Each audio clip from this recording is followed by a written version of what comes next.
6월 3일 날이면 우리나라의 이제 대통령 선거를 다시 이제 하게 되죠.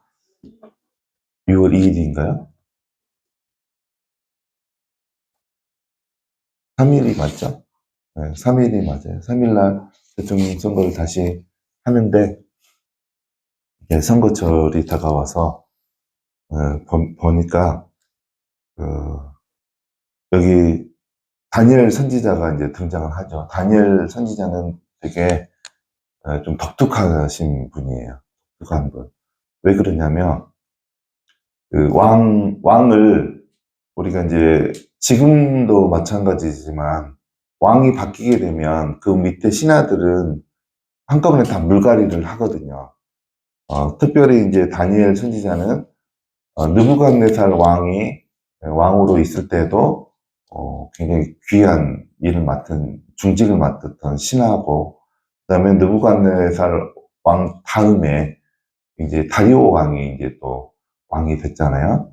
그때도 또 중직을 맡고 있었고, 그다음에 마지막 바사 고레스 왕이 또 이제 그 바벨론을 멸망시키고 바벨론 땅에서 바사 제국의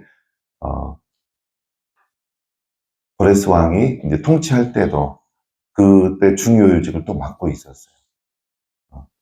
그래서 이제 왕 세 명의 왕을 거치면서도 그 중요 요직에서 물러나지 않고 계속적으로 중요 요직을 맡아서 했던 것을 보면 왜 그렇게 했을까? 새로운 왕들은 보통 자기 사람을 쓰려고 하는데 그 전 왕이 세웠던 신하를 이어서 이렇게 계속 중용을 하고 나라의 중요한 일을 맡기고 그랬던 거는 왜 그랬을까? 왜 그랬던 것 같습니까, 여러분들은? 그만큼 존경을 받는 사람이었다. 신임을, 어떤 왕이 새로 바뀌어도 그 새로 바뀐 왕의 마음에 들었던 사람이다. 그렇기 때문에 어떤 그 정치적인 성향과 상관없이 뭐 우리나라로 따지면 뭐 보수와 그죠? 진보와 상관없이 보수가 권력을 잡아도 진보가 권력을 잡아도 한 사람이 계속 뭐 예를 들어서 국무총리를 계속했다라는 그런 격인 거예요. 좀 우리나라에도 그런 분이 좀 있었으면 좋겠어요. 정권이 바뀌어도 국민들이 존경을 하고 국회의원들이 존경을 해서 계속적으로 나라의 이제 중요한 일들을 맡는 뭐 국무총리라든가 그런 분들이 3대, 4대, 5대 계속되는 그런 분들이 좀 있었으면 좋겠어요. 예. 근데 그렇게 했을 수 있는 그 이유가 다니엘서 1장에 나와 있어요. 왜 다니엘이 그런 사람으로 이렇게 중요하게 하나님의 일들을 하면서 나라의 일까지 맡아서 할 수 있었나. 1장 17절에 그 이유가 나옵니다. 다니엘이 어떤 부분이 다른 사람이었나. 17절 같이 읽겠습니다. 하나님이 이 내 소년에게 학문을 주시고 모든 소적을 깨닫게 하시고 지혜를 주셨으니 다니엘은 또 모든 환상과 꿈을 깨달아 알더라. 이 부분이 다니엘에게 있었고 또 다니엘의 그 친구들에게도 이 부분이 있는데 특별히 다니엘에게는 모든 환상과 꿈을 깨달아 아는 게 더 있었어요. 친구들보다. 그래서 이제 그 친구들에게 있었던 것들을 보면 학문을 주시고 모든 서적을 깨달아 알게 하는 것, 깨닫게 하는 것. 책을 읽는데 깨닫는 것은 굉장히 중요하죠.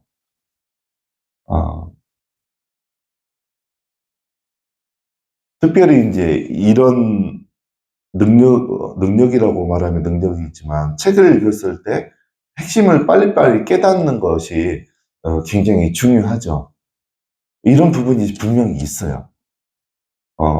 저도 이제 이런 부분을 경험을 했는데, 제가 이제 대학교 졸업하면서 이제 대학원 진학을 해서 이제 교수 쪽으로 나가려고 공부를 하다 보니까 대학원 석사학위 진학하려면 공대 쪽이니까 제가 진학하려면 이제 영어하고 전공 두 가지를 시험을 보거든요.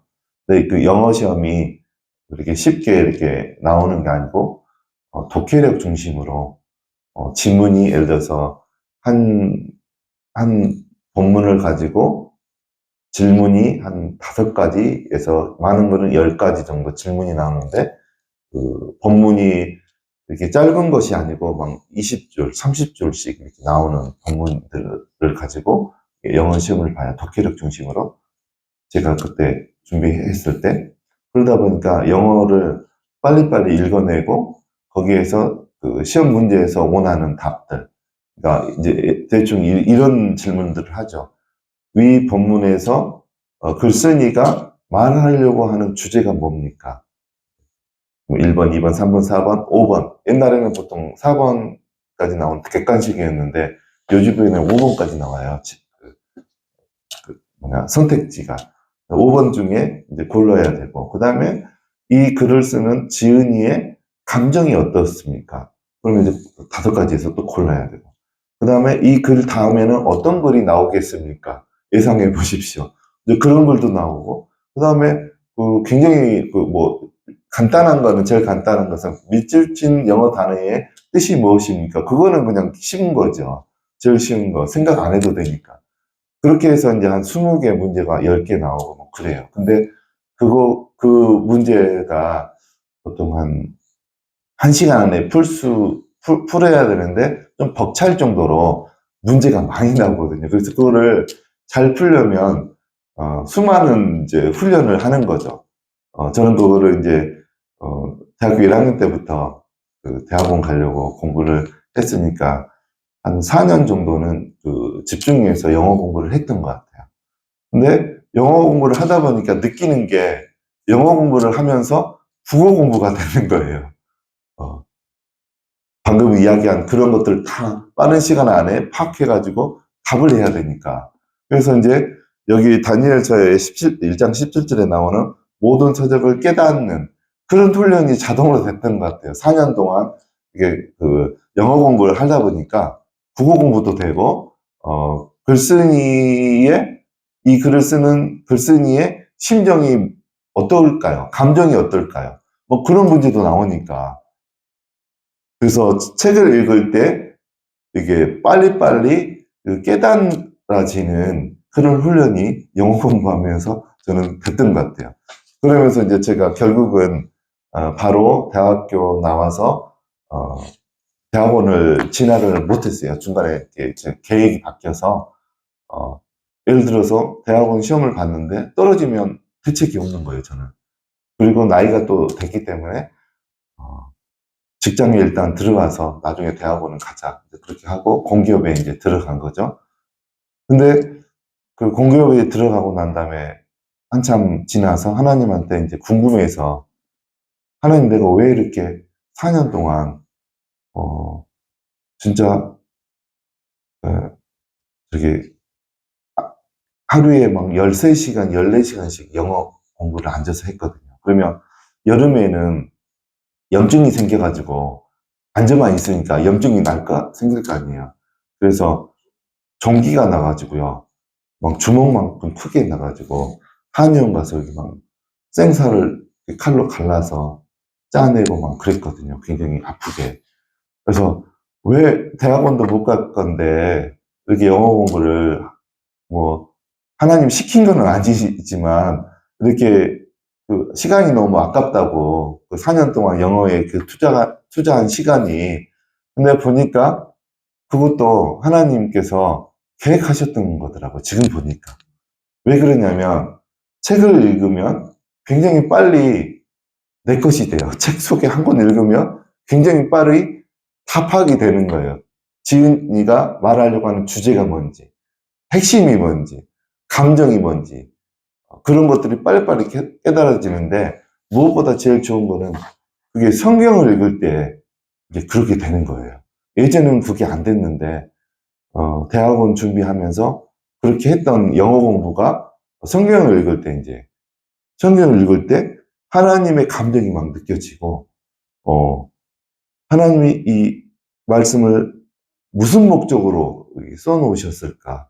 그런 것들도 남들보다는 좀 쉽게, 조금 더 쉽게 잘 깨달아지는 그런 게 이렇게 터득이 되더라고요. 제가 모르는 사이에. 그래서 하나님이 그것을 저에게 주시기 위해서 이렇게 대학원도 갈 것도 아닌데 영어 공부를 이렇게 하게 하셨던 그 하나님의 그 놀라운 그 의도를 나중에 알게 된 거죠. 그래서 17절에 보면 모든 서적을 깨닫게 되는 그런 능력이 있더라고요, 분명히. 그래서 특별히 여러분은 성경을 읽을 때 이렇게 깨닫는 능력을 미리 하나님으로부터 다 받으셔가지고 성경을 읽으실 때 하나님의 지혜와 정과 의를 정확하게 잘 빨리빨리 그 능력을 동원해서 하나님의 지혜와 정과 의를 깨닫는 여러분이 되시기를 주의 이름으로 축원드립니다. 그래서 저에게는 그런 일들이 있었는데 이제 다니엘과 세 친구에게는 동일하게 그런 일들이 있었어요. 특별히 이제 다니엘에게는 모든 환상과 꿈을 깨달아 아는 그런 능력이 있었어요. 특별히 이제 선지자들 중에 세 부류의 선지자들이 있었어요. 구약 성경에 보면 예레미야는 그 선지자 중에 어떤 형태의 선지자였을까요? 예레미야. 선지자의 사역을 할 때 어떤 형태로 예언을 했을까요? 예레미야서를 볼까요? 예레미야 2장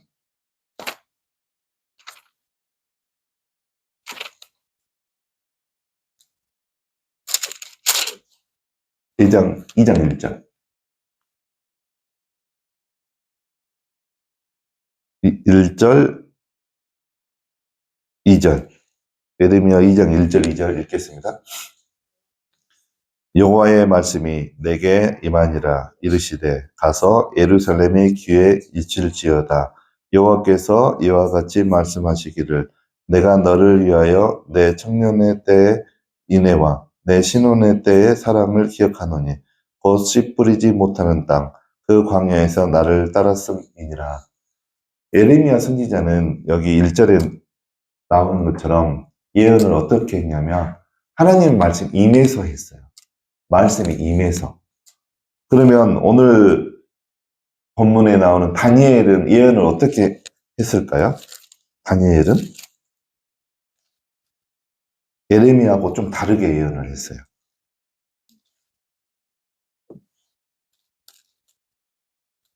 다니엘은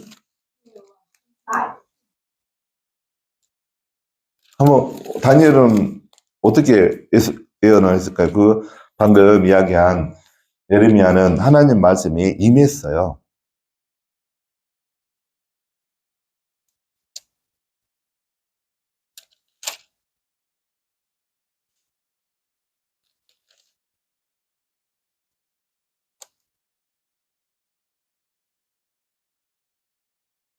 10장 1절 10장 1절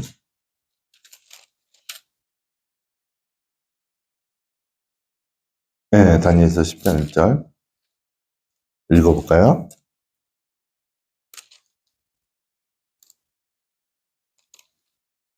읽겠습니다.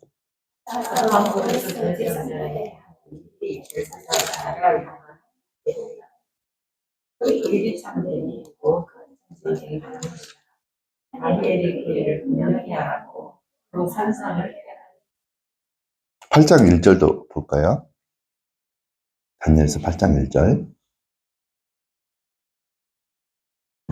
나 다니엘에게 처음에 나타난 환상 후 벨사살 왕 제3년에 다시 한 환상이 나타나니라.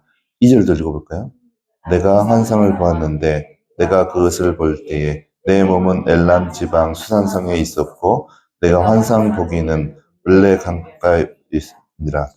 여기 이제 다니엘서를 쭉 보면 주로 환상을 보면서 그것을 예언으로 했어요. 다니엘 선지자는 환상을 나훔 선지자는 그러면 어떻게 예언을 했나 좀 볼까요? 나훔서에 보면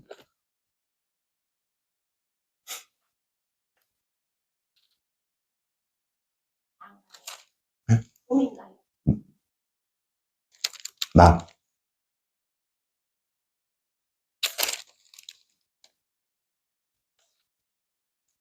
나훔 선지자는 어떻게 예언을 했을까요?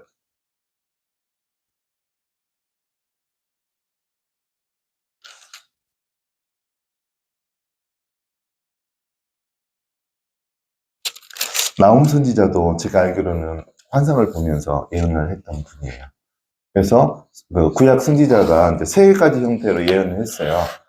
에레미야는 하나님 말씀이 임해서 한 거고, 다니엘은 환상이 임해서 그 환상을 보면서 예언을 했던 경우. 그 다음에 나머지 구약의 선지자들은 하나님이 감동을 하셔서 영적으로 감각으로 이제 아는 거죠.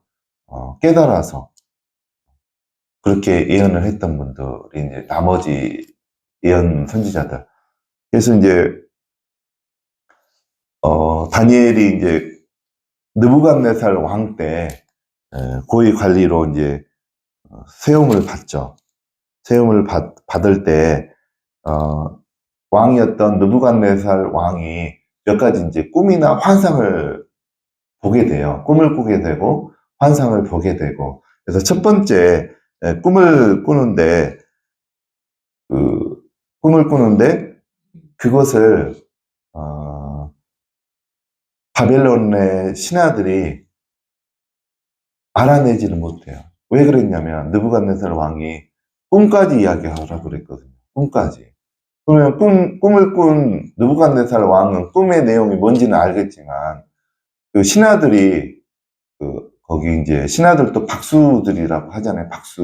박수라고 하면 지금으로 보면 무당이나 그런 어떤 사주팔자를 보는 이제 그런 분들이죠. 그런 분들이 꿈까지 내용을 이야기하고 꿈도 이야기해야 되고 해석도 하라고 하니까 아무도 그거를 해석을 못 하죠. 근데 다니엘은 꿈도 이야기하고 해석까지 이야기를 하는 거죠.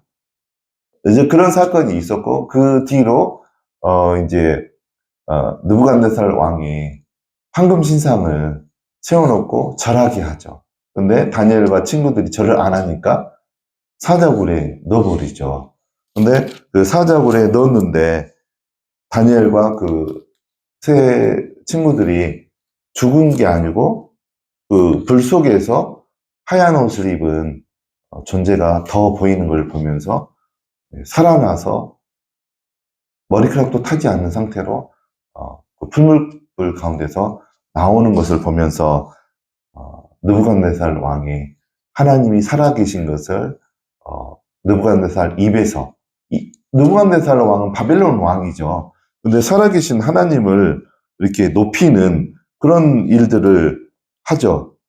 이제 그 내용이 3장, 다니엘서 3장에 나오죠.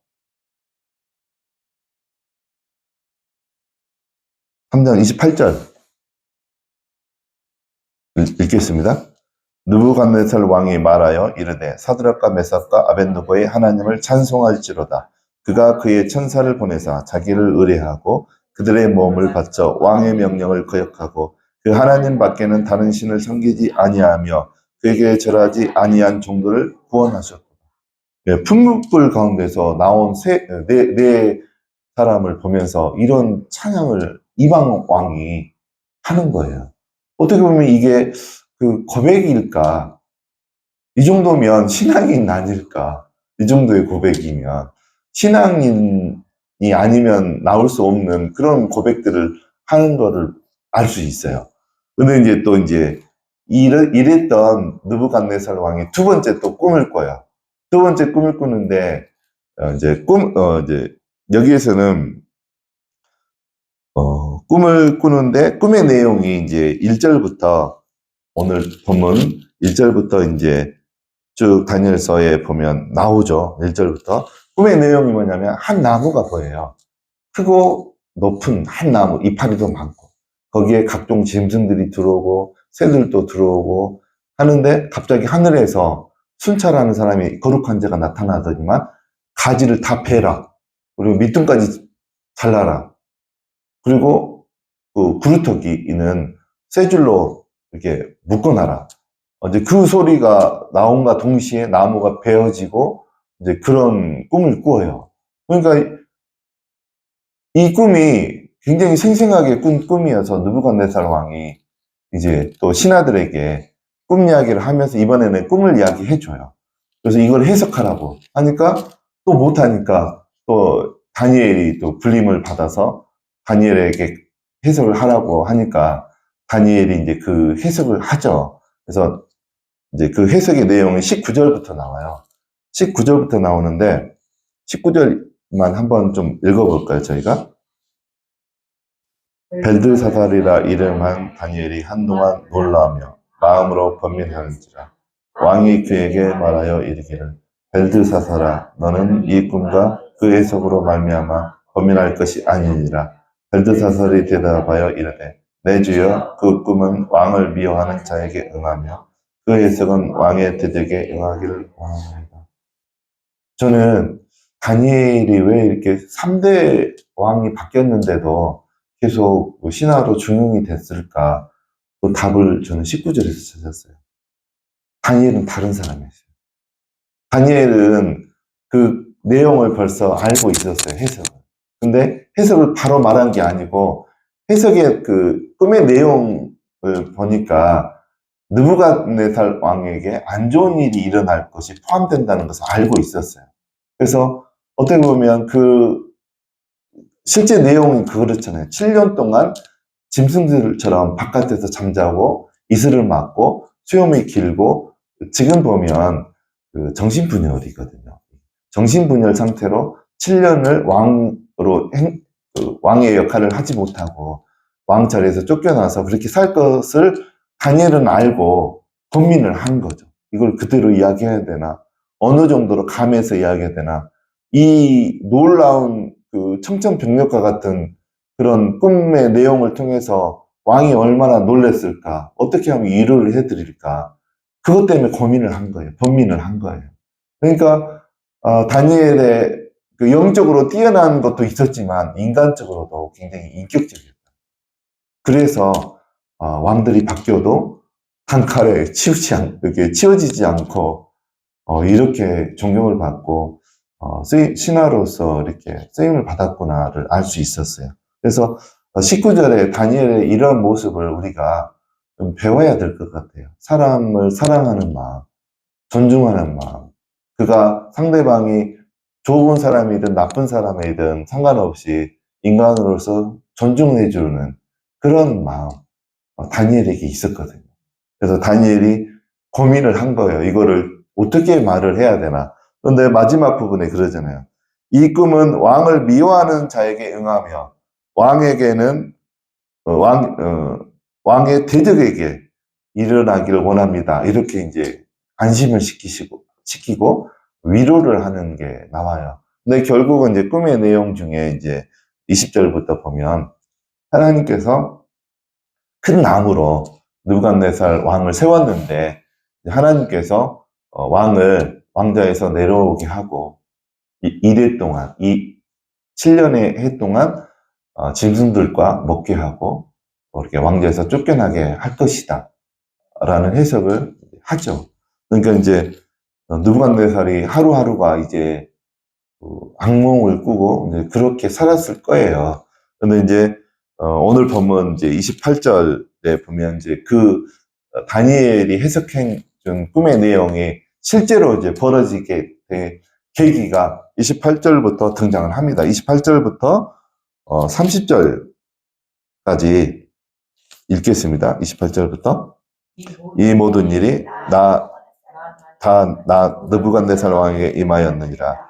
12달이 지난 후에 내가 바벨론 왕궁 지붕에서 거닐세 나 왕이 말하여 이르되 이 큰 바벨론은 내가 능력과 권세로 건설하여 나의 도성으로 삼고 이것으로 내 위엄의 영광을 나타내는 것이 아니냐 하였더니 이제 그 바벨론이 실제로 역사적으로 보면 굉장히 잘 만들어진 도시국가예요. 도시국가.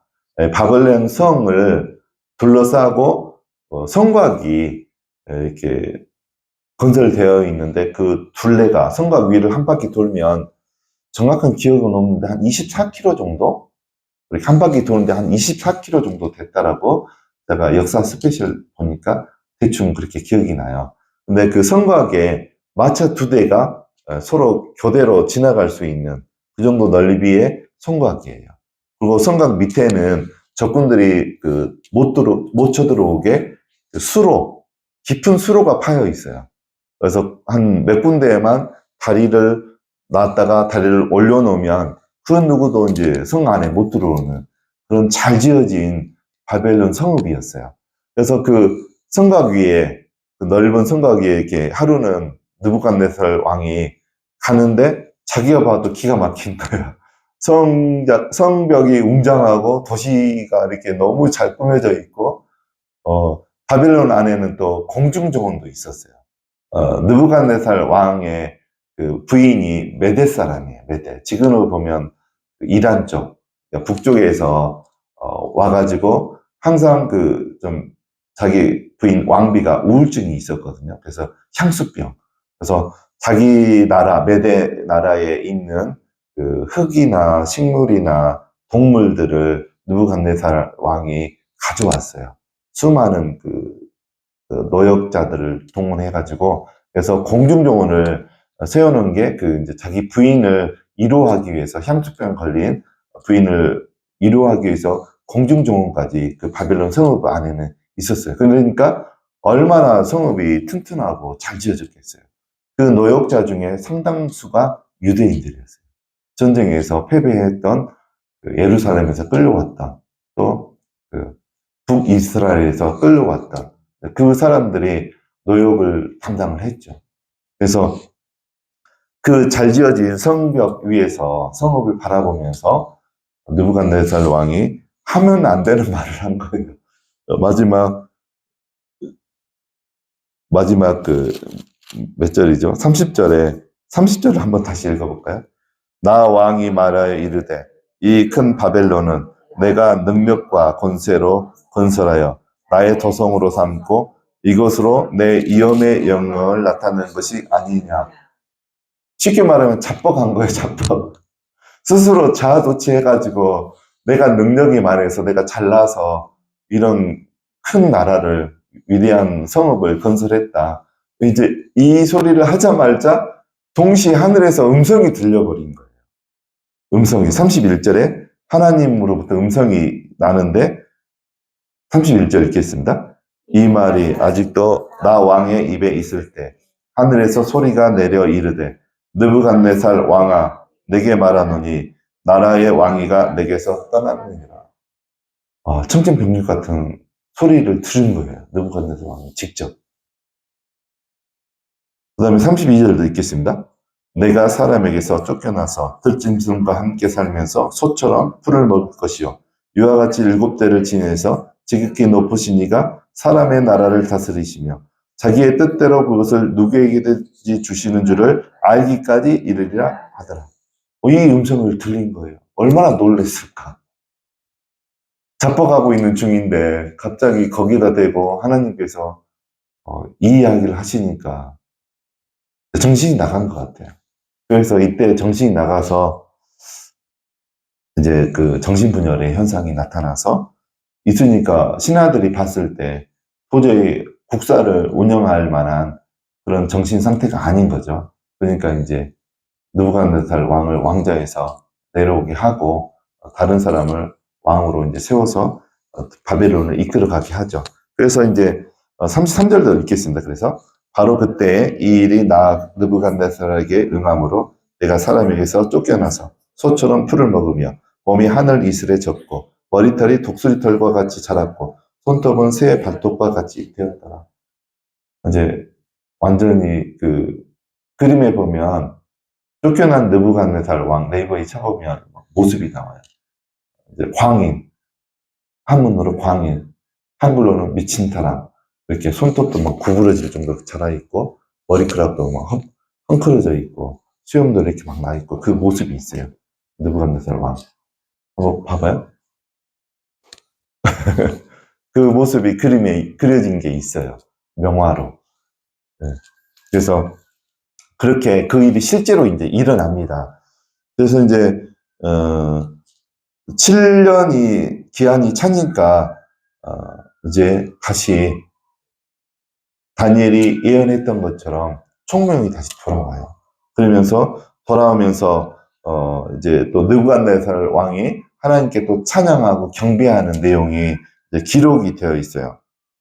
34절 읽겠습니다. 네. 34절. 그 기한이 참에 나 느부갓네살이 하늘을 우러러 보았더니 내 총명이 다시 내게로 돌아온지라. 이에 내가 지극히 높으신 이에게 감사하며 영생하시는 이를 찬양하고 경배하였나니 그 권세는 영원한 권세요 그 나라는 대대에 이르리로다. 35절 읽겠습니다. 땅의 모든 사람들을 없는 것 같이 여기시며 하늘의 군대에게든지 땅의 사람에게든지 그는 자기 뜻대로 행하시나니 그의 손을 금하든지 혹시 이르기를 내가 무엇을 하느냐고 할 자가 아무도 없도다. 36절 30절 다 읽겠습니다.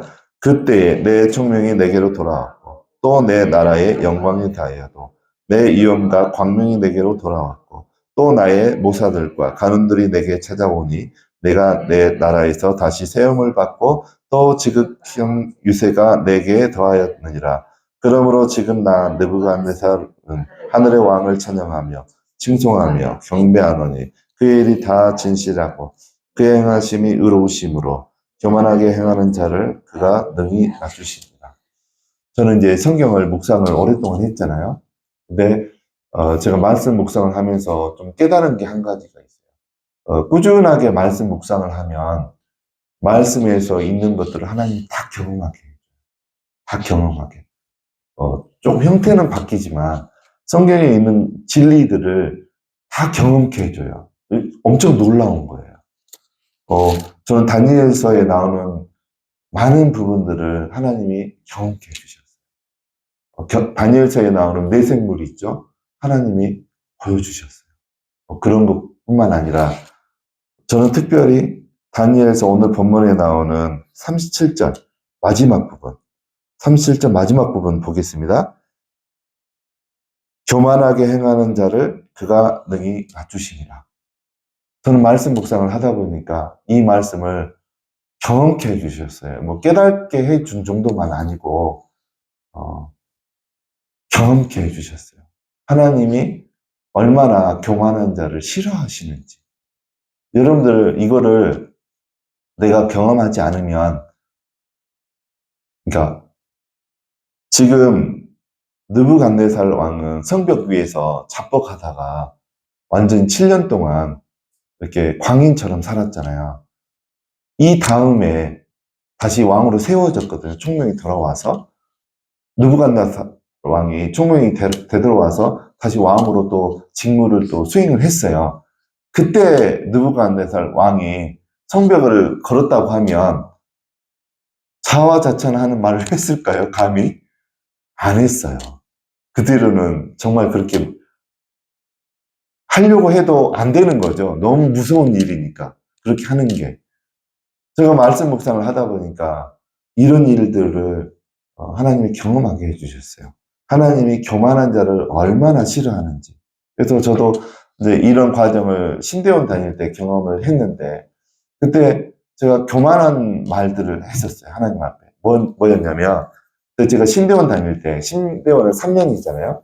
신대원 저희 신학교에 이제 학부도 같이 있었어요. 학부생들은 4년을 공부하고, 저희는 이제 일반대에 나왔기 때문에 학부를 공부할 필요가 없어서 신대원 1학년으로 바로 갔는데, 이제 교수님 중에 영성신학을 가르치는 교수님하고 저랑 친했어요. 그러면서 제가 그때 이제 38살 때 신학대학원을 갔기 때문에 벌써 큐티 한 지가 18년이 됐기 때문에 제가 그 성경에서 원리들을 많이 깨닫고 알고 있었던 상태였어요. 그래서 이제 그 은사 부분에 대해서는 깨닫고 알고 있었고, 또 어떻게 하면 어떤 은사들이 나타나지 않는 사람들이 은사를 사용할 수 있는지, 그런 것들을 또 사역을 많이 해봤기 때문에 자신 있게 그 말씀으로 가르칠 수 있는 상태였거든요. 그래서 그 교수님이 제 이야기를 들으시고 학부 강의 때 저한테 수업을 대신 들어가서 강의하는 거예요, 학부생들한테. 그래서 강의를 2번 했어요. 3시간짜리 2번.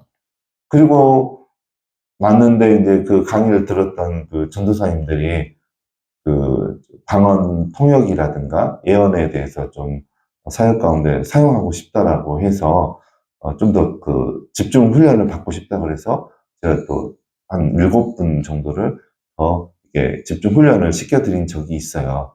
근데 이제 제가 그때 이제 그 제 딴에는 자화자찬을 한 거예요.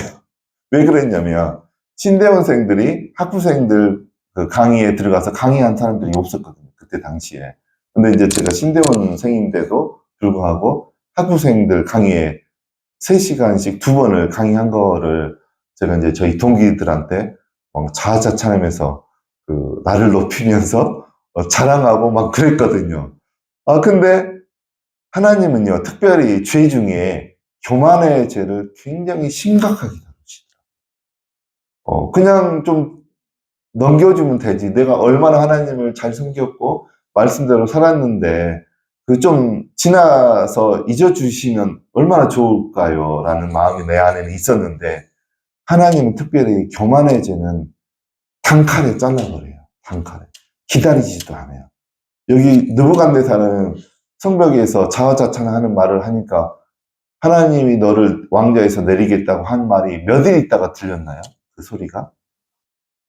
입에서 끝나기도 전에 그 말을 하나님이 하셨어요. 제가 신대원생들 저희 동기들에게 그런 자랑을 했거든요. 너희들 내가 신대원생인데 학부생 강의에 2번이나 강의를 했다. 그 나 자화자찬한 마음으로 했는데 하나님은 하루도 안 기다려 주시더라고요. 하나님이 어떤 그 부끄러운 일을 일으키셔가지고 신대원을 계속 다녀야 되나 말아야 되나. 내가 신대원에 들어왔는데 계속 신대원 수업을 계속 해야 되나 말아야 될 정도의 사건을 일으켰어요, 저에게. 그래서 제가 이제 기도를 해봐야 될 거 아니에요. 하나님, 내가 신대원 1학년 다닌 걸로 만족을 하고, 제가 그때 직장을 다녔거든요. 계속 직장을 다닐까요? 기도해보고 다시 결정하겠습니다 하고 신대원 1년 휴학을 해버렸어요. 도저히 더 다닐 수 있는 상태가 못 됐거든요. 굉장히 부끄러운 일이었어요, 저에게는. 그래서 낯짝을 들고 이렇게 신학교 갈 수 없을 만큼의 하나님의 부끄러운 일을 터뜨려 버리셨어요, 저에게. 그래서 1년을 기도하면서 하나님께서 저를 목회자로 부르시지 않았으면 저는 신대원 관계에 언어를 배우고 싶어서 간 거거든요. 목회를 하려고 간 게 아니었기 때문에 하나님이 목회자로 부르심이 없으면 그냥 1년 공부한 걸로 만족하고 또 그냥 다니던 공기업 다니겠습니다. 그렇게 1년 동안 기도하다가 하나님이 처음으로 목회자로 부르셨다고 그래서 직장을 내려놓은 거예요, 그때. 그래서 이제 했던 건데 저는 이제 이 다니엘서 4장 말씀이 남의 일 같지 않아요. 제가 경험한 거니까. 하나님은 교만한 사람은 이게 하루도 안 봐줘요. 그냥 단칼에 처리해 버리세요. 왜 그러셨을까? 왜 그랬을 것 같아요? 하나님은 죄가 여러 가지 죄들이 있잖아요. 어떤 죄들은 기다리고 참고 돌이키기를 원하시면서 기다려줘요. 근데 유독 교만의 죄는 안 기다려줘요. 그래서 교만한 사람들은 보면 우리가 사회적으로도 보면 하나님이 그 사람이 신앙이든 아니든 그냥 단칼에 내려오게 해버려요. 부끄러운 일을 당하게 해서. 왜 그랬을까요? 하나님의 그 의도까지 알아야 돼요. 하나님 왜 유독 교만의 죄를 이렇게 심각하게 기다려주지 않고 처리를 해버리실까? 하나님이 그런 당한 전례가 있거든요. 루시퍼. 루시퍼가 교만해져가지고 하나님을 밀어내고 하나님의 자리를 차지하려고 했던 그 과거의 전력이 있거든요. 그러니까 싹을 자르는 거예요, 하나님은. 교만한 자는 마귀처럼 생각하는 거예요. 그가 아무리 신앙이 있든 어떻든 인격이 좋든 어떻든 상관없이 교만한 사람은 하나님이 도저히 놔두지를 않으세요. 그래서 느부갓네살 왕에게 이런 일이 일어났는데 이제 우리가 좀 살펴봐야 될 게 뭐냐면 분명히 느부갓네살 왕에게 이런 경험이 되어지기 전에 바로 느부갓네살 왕이 목격한 게 뭐였냐면 풀물불 가운데 다니엘과 세 친구를 넣었을 때 죽지 않고 불타지 않고 살아나온 천사까지 있는 것을 봤거든요. 느부갓네살 왕이. 그 기적적인 그 일들을 봤는데 사장에 보면 교만의 말을 해가지고 무너졌거든요. 그래서 이제 제가 이렇게 생각을 해봤어요. 우리가 신앙생활 하다 보면 기적과 같은 일들을 많이 경험하잖아요. 뭐 죽을 병에서 고침을 받는다든가, 또 놀라운 영적인 현상을 경험을 한다든가, 이제 이런 경험들이 있어요. 근데 경험보다 더 중요한 게 있다는 거예요. 기적보다 더 중요한 게 있다는 거예요. 그래서 오늘 제가 그걸 이야기하려고 하는 거예요. 근데 느부갓네살은 그걸 알았어요. 기적보다 더 중요한 거 한 가지가 있는데 그게 뭔지 깨달은 거예요. 그게 뭐였을까요? 느부갓네살 왕이 깨달은 거. 35절 읽겠습니다. 땅의 모든 사람들을 없는 것 같이 여기시며 하늘의 군대에게든지 땅의 사람에게든지 그는 자기 뜻대로 행하시나니 그의 손을 금하든지 혹시 이르기를 내가 무엇을 하느냐고 할 자가 없다. 하나님의 속성에 대해서 깨달은 거예요. 하나님의 속성에 대해서. 그러니까 우리가 기적을 경험하고 놀라운 일을 경험하는 것보다 더 중요한 게 그것 가운데서 하나님의 속성을 깨달아야 되는 게 더 중요해요. 그거 굉장히 진귀한 거예요. 보화와 같은 거예요. 하나님의 속성을 깨달은 거예요. 하나님은 자기의 뜻대로 왕을 세우기도 하고 내리시기도 한다는 것을 깨달은 거예요. 그 다음에 또 깨달은 게 37절에 또 계속 나오거든요. 37절 보겠습니다. 읽겠습니다. 그러므로 지금 나 느부갓네살 왕은 하늘의 왕을 진영하며 찜통하며 경배하노니 그의 일이 다 진실하고 그의 행하심이 의로우시며 교만하게 행하는 자를 그가 낮추시니라. 여기서 한 두 가지를 더 깨달아요. 하나님의 일이 다 진실하고 하나님 행하심이 의롭다는 것을 알게 돼요. 이것을 깨닫게 돼요. 이 7년의 광인처럼 살았던 그 세월을 통해서 하나님의 속성을 알게 돼요. 하나님이 행하시는 건 다 진실돼요. 하나님이 행하시는 것은 의로우세요. 여러분에게 여러분의 인생 가운데 여러 가지 놀라운 힘든 일을 경험하게 하셨잖아요. 하나님 다 뜻이 있어서 그렇게 하신 거예요. 하나님 진실돼요. 그게 필요 없어서 그렇게 한 게 아니에요. 여러분 자녀에게, 여러분 배우자에게, 여러분에게 이렇게 하신 거 하나님 다 뜻이 있어서 하신 거예요. 하나님의 결론은 의로우심이에요. 여러분에게 좋은 것을 주시기 위함이에요. 하나님은 진실된 분이세요. 그래서 그러면 이런 한 가지 한 가지 경험을 하게 하신 이유가 뭘까? 그거는 하나님이 개인적으로 여러분이 하나님 앞에 나와서 계속 말씀 묵상하면서 묻고 질문하고 여쭤보고 그럴 때 하나님 다 알게 해주세요. 그 깨달음이 보화인 거예요. 기적보다 더 중요한 거예요. 그 깨닫는 것들이. 그 다음에 세 번째, 느부갓네살 왕이 마지막으로 깨달은 것이 교만하게 행하는 자를 하나님께서 능히 낮추십니다. 그래서 우리는 제가 옛날에 얼마나 교만했는지 아세요? 데이비드 호킨스가 쓴 의식혁명이라는 책을 보면, 그 책을 보면 저는 읽을 때마다 놀라운 게 데이비드 호킨스 박사는 천재라는 게 느껴져요. 천재예요. 일반 글을 쓰는 글쓴이하고 달라요. 레벨이 달라요. 완전 천재예요.